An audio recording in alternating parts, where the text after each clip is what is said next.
mana ngutshele ngoba sekuzongena uNtshatha ugodo mana ngutshele kuzomela sidlale kuze ngishone ilanga mana ngutshele ngoba sekuzongena uNtshatha ugodo. Ngiphinde ngibingelele futhi nginamukele kwisiteshi esikhulukazi Mlaba Media kusayimina uMfokankeshe.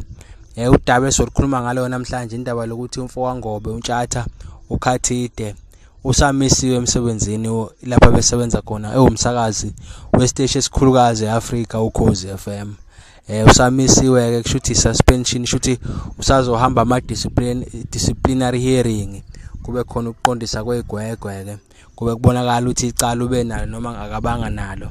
Kodwa ke soke sizwe kodwa ngibona ngathi uKhozi lubuye libaphilise ngendluzula abasakazi. Kodwa ke isizathu esizwakele sokuthi indaba emisiwe icomment ayenze kwenye yama post. Ipost yangiba ngisayibona kodwa icomment ngibonile futhi ngizoyifunda ifundeka kanjena.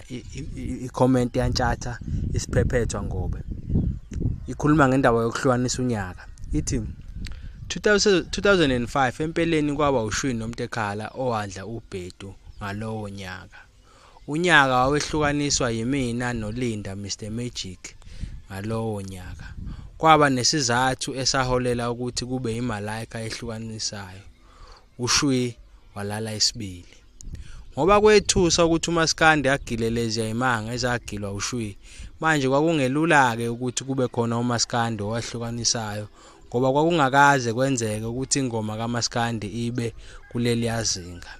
Futhi sokwaba novalo lokuthi abantu bazokwamukela kanjani lokho. Abaphathi bangaleso sikhathi bagcina bethathe isinqumo sokuthi kube iMalaika nakuba izwe lalilindele ukuba kuqophe umlando kube uShwi owayevimbanise izwe lonke ngisho naseSwatini.